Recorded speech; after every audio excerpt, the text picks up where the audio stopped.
We'll be looking at three different pedagogical innovations. The first one is what we call the just-in-time principle of teaching. Now, if you drive a 3-year-old a long road trip, and you promise her that you'll provide 5 ice cream cones at the end of the journey, it probably wouldn't work beyond the first mile or two. But if you hand an ice cream cone every 3 minutes to the 3-year-old, then this journey might be much more pleasant for her and for you. Now, what we are advocating is instant gratification. We'll try to avoid delayed gratification and try to avoid telling you that in order to be having fun with all these applications, you'll first have to go through all these math. Now, we're not going to water down the material, actually. We will have math, make no mistake. Okay, despite all the cool names associated with these 20 questions, there will be mathematics. Okay, and we will say a few more words about what exactly the kind of mathematics we'll be using. But we're not trying to water down the material. All we're trying to do is to chop up the material and spread them around so that we'll first talk about this piece of math after we introduce the application's needs. Then we stop, and then we talk about another application and we introduce a little bit more math. Okay, so we never will introduce a math unless it is used right away in the same lecture, often within that same 10-minute interval, or in the textbook within the 3-page span in the book. Okay. And we believe that this will be an interesting way for the students, because instead of going through 3 courses, then get to an application in your senior year, or in a given book, go through 100 pages of graph theory before we get to see some applications. Let's say, forget about graph theory, forget about optimization theory and game theory and so on. This is not a course about mathematics. This is a course about networks that run our lives. If so happens certain math are needed, well, too bad. Let's talk about it. Okay. But we never put math in before the application. So no 100-page of graph theory. Page 1 starts with application. And this actually make it kind of weird for the instructor, like me. Okay. Normally speaking, I would say, all right, first bear with me, 150 pages of optimization theory. All right, now here comes the application. And now I have to chop it up and mix and mingle with different applications. So it actually never allow me to finish my train of thought in a normal course. But then again, it's a good sign that the instructor is feeling uncomfortable rather than the students. The second pedagogical principle is bridge theory practice divide. Now, if you look at just the top 20 companies most relevant to these 20 questions in the US market, in summer 2012, their market capitalization exceeds $2 trillion. So this is a huge market. Globally, across all these companies, is tens of trillions of market capitalization in this networking space. Unfortunately, a lot of what's actually going on in practice is not heavily associated with what theory says they should be doing. There are a few exceptional cases, and those are wonderful cases to cover in this course. So we're going to try to avoid drawing a spherical cow or discussing an infinite line or two-dimensional infinite grids. In fact, we'll also try to avoid random graphs because despite its elegance, it is neither a very predictive tool nor the only way to understand, explain observed data. And we will try, although we will not succeed at doing this, the assumptions of rational human beings. We actually can fill the whole course with nothing but jokes about professors, especially economics professors. And actually, it's a good idea to throw some of those jokes into future lectures. But one of them says basically that, if you don't behave in a way that economists want you to behave to fit their model, then they'll declare you as irrational and therefore beyond analysis. Okay. Indeed, there are many assumptions one has to make. Okay. And we will see a rational human being as an assumption in a few lectures, unfortunately. But we will try to make as few assumptions as possible and try to be explicitly clear on why these assumptions really does not make sense. In fact, if they are true, we will call them facts. Okay? The fact that we don't call them facts but assumptions means that we know they are not true, but we'll just pretend they are true so that professors can keep writing more mathematics. Now, once in a while, actually, the resulting conclusions do have predictive power. And that is a deep mystery. Okay? But most of the time they don't. So we will try to highlight this constant struggle in the process of modeling. And I want to show you why modeling is hard. Okay? Why we have to often choose between tractability versus relevance. And then we'll try very hard to show that there are indeed successful stories that do bridge the gap between theory and practice. And in those cases, as I think Bozeman once said, that a good theory is the first order exponent of practice, or something like there's nothing more practical than a good theory. In that sense, we'll be showing quite a few good theories, while also highlighting why it is so difficult to come up with those good theories. Now, the third pedagogical principle is viewing the entire course as a network. We're going to view each lecture or each chapter in the textbook as a node in the network. And a link between two chapters or two lectures is conceptual or practical connection. We'll start with lecture 1, 2, 3, 4, 5, 6, 7, 8, 9.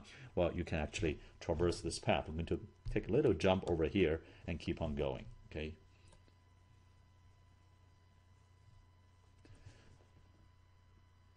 We'll see a very rich and dense connection among the ideas behind these networks, behind these chapters talking about different kinds of networks.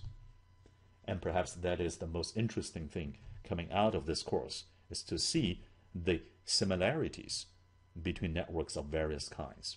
Okay. The similarities between Google's products and Qualcomm's product, the similarities between a viral influence on Facebook versus collision avoidance in Wi-Fi. We'll also at the same time highlight some crucial differences between these networks.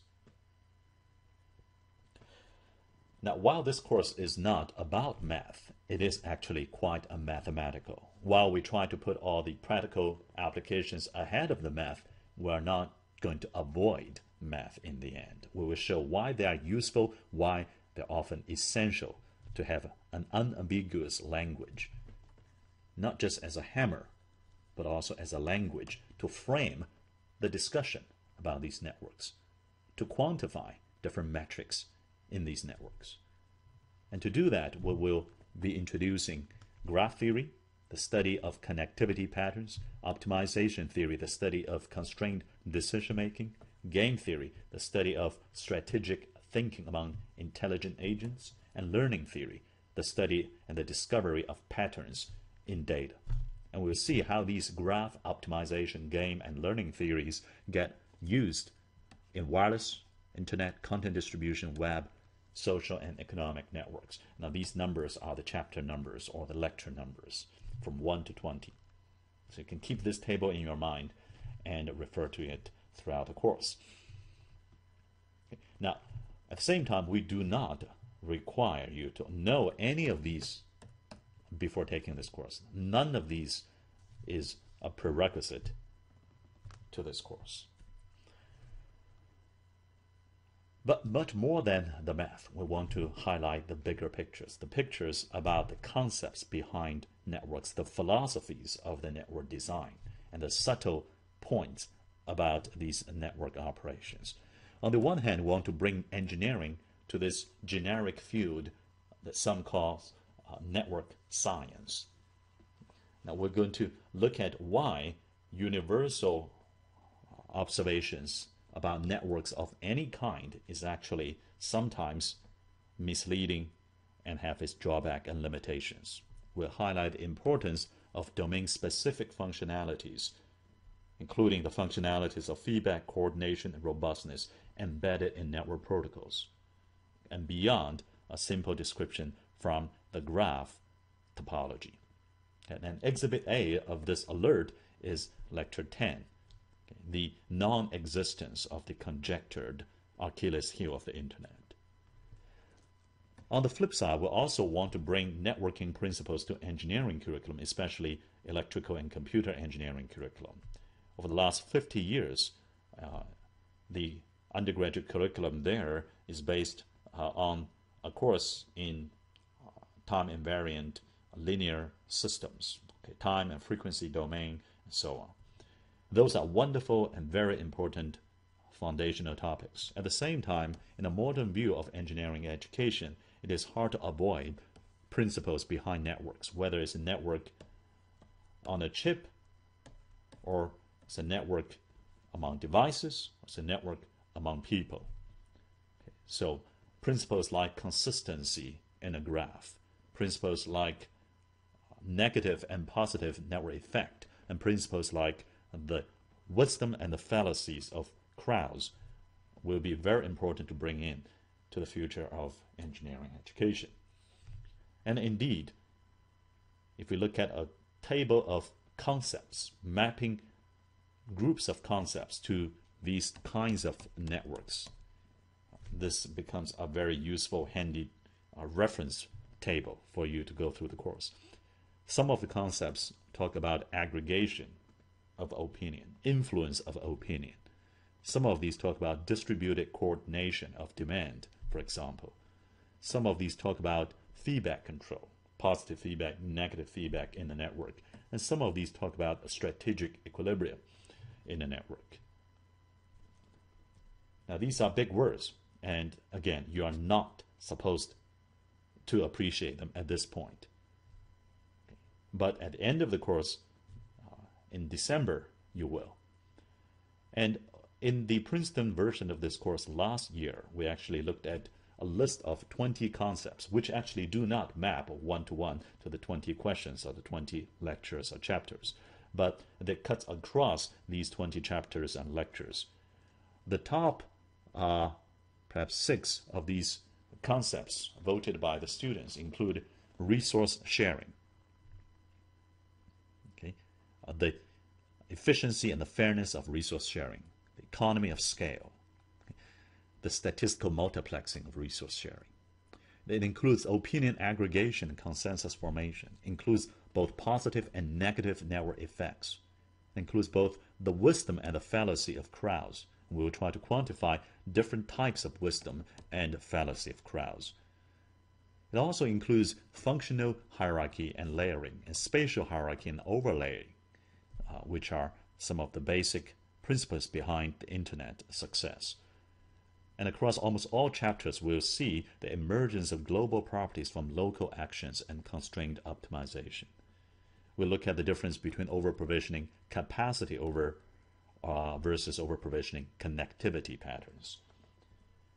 We'll also look at the 5 cool ideas of design, including using feedback control, using selfish utility maximization, using a sequence of predetermined communication computation called protocols, using signaling, using randomization.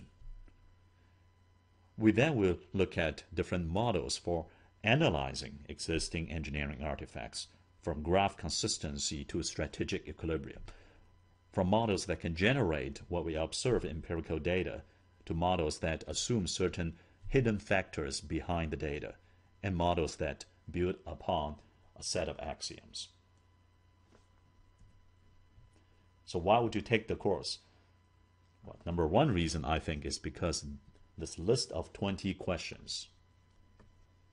That's why our handle, for example, on Twitter is Network20Q.